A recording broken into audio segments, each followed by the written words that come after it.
नमस्कार, पुल्की top storage पर आप सभी का बहुत बहुत स्वागत है, अभिनंदन है। नवरात्रों का पावन पर्व शुरू हो चुका है और हम भी माता वैष्णो देवी की जय जयकार करते हुए माता वैष्णो देवी से जुड़ी कथा आपको सुनाते हैं और माता का आशीर्वाद प्राप्त करते हैं। वैष्णो देवी भारत की सबसे प्रतिष्ठित तीर्थ यात्राओं में से एक है, जिसमें हर साल लाखों श्रद्धालु शामिल होते हैं। कई किंवदंतियाँ और पौराणिक कथाएं देवी माँ वैष्णो देवी और तीर्थ यात्रा से जुड़ी हुई हैं। देवी वैष्णवी का जन्म कैसे हुआ? प्रसिद्ध माता वैष्णो देवी की कहानी के अनुसार जब देवी माँ राक्षसों से लड़ने में व्यस्त थी, तब उनकी 3 मुख्य अभिशक्तियाँ महाकाली, महालक्ष्मी और महासरस्वती एक साथ हो गई थी।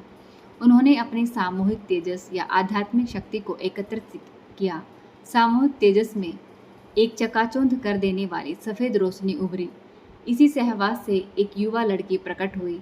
यह पूछने पर कि उसे क्यों बनाया गया है, देवी देवताओं ने उसे समझाया कि उन्होंने उसे इसलिए बनाया है ताकि वह पृथ्वी पर रहे और अपना समय धार्मिकता बनाए रखने में बिताए। अब जाओ और रतनकर और उनकी पत्नी के घर में जन्म लो, जो भारत के दक्षिणी भाग में रहते हैं और हमारे महान भक्त हैं। धरती पर रहो, धार्मिकता को कायम रखो और खुद को आध्यात्मिक रूप से विकसित करो, ताकि चेतना के उच्च स्तर तक पहुंच सको। एक बार जब आप चेतना का उचित स्तर प्राप्त कर लेंगे तो आप सृष्टिकर्ता विष्णु में विलीन हो जाएंगे, उनके साथ एक हो जाएंगे। देवी देवताओं ने आशीर्वाद दिया। कुछ समय बाद रतनकर और उनकी पत्नी के घर एक अत्यंत सुंदर कन्या का जन्म हुआ। दंपति ने बच्ची का नाम वैष्णवी रखा। बचपन से ही उस लड़की में ज्ञान और आध्यात्मिकता के प्रति अतिरिक्त भूख थी। इसके बाद वैष्णवी ने ज्ञान के लिए अपने भीतर की ओर देखना शुरू किया और जल्द ही ध्यान की कला सीख ली। उन्होंने एहसास हुआ कि ध्यान और तपस्या ही वह रास्ता है जो उन्हें उनके लक्ष्य के करीब ले जा सकता है। निर्माता विष्णु के साथ एक होने के अपने गहरे उद्देश्य को समझने के बाद उन्होंने सभी घरेलू सुख सुविधाओं को छोड़ दिया और ध्यान के लिए जंगल में चली गई। इस बीच भगवान राम अपने 14 वर्ष के वनवास के दौरान वैष्णवी से मिलने गए। उसने उसकी पहचान कोई सामान्य प्राणी नहीं बल्कि भगवान विष्णु के अवतार के रूप में की। वैष्णवी ने तुरंत उसे अपने में समाहित करने के लिए कहा ताकि वह पूर्ण निर्माता के साथ एक हो सके।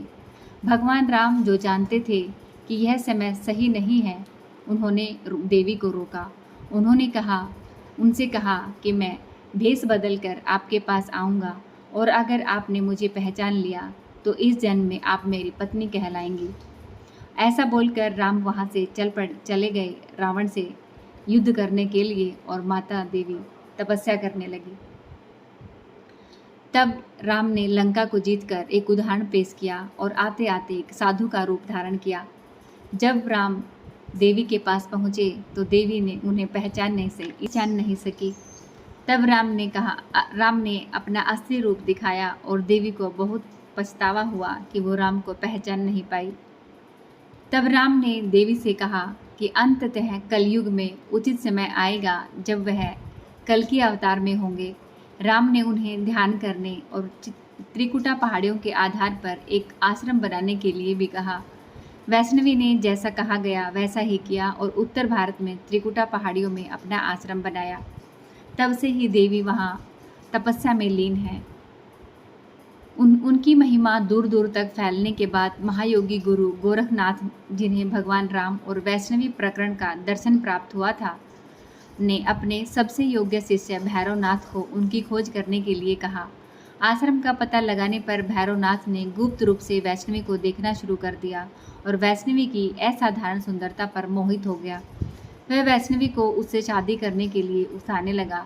इससे वैष्णवी नाराज हो गई और उसने अपनी गहरी साधना जारी रखने के लिए पहाड़ों में भाग जाने का फैसला किया। लेकिन इससे भैरवनाथ नहीं रुका और उसने उसके गंतव्य तक पीछा करने का फैसला किया। वैष्णवी बाणगंगा, चरण पादुका और अर्धकुंवारी में रुकने के बाद अंततः पवित्र गुफा मंदिर पहुंची। जब भैरवनाथ ने देवी से बचने की कोशिश करने के बावजूद उनका पीछा करना जारी रखा तो उनके पास उसे मारने के अलावा कोई दूसरा रास्ता नहीं था। गुफा के प्रवेश द्वार के बाहर ही वैष्णवी देवी ने उसका सिर काट दिया। भैरवनाथ को अपनी गलतियों का एहसास हुआ और उन्होंने माफ़ी मांगी। सर्वशक्तिमान देवी माँ को भैरव पर दया आई और उसने उसे वरदान दिया। वरदान यह था कि किसी भी भक्त की तीर्थ यात्रा तभी पूरी होगी जब वे देवी के दर्शन के बाद भैरवनाथ मंदिर के दर्शन करेंगे। वैष्णवी ने अपना मानवीय रूप त्यागने का फैसला किया और एक चट्टान का चेहरा धारण करके वह हमेशा के लिए ध्यान में लीन हो गई। इस प्रकार 5.5 फुट ऊंची 3 सिरों वाली चट्टान या शीर्ष पर पिंडियों के रूप में वैष्णवी को सभी द्वारा सम्मानित किया जाता है।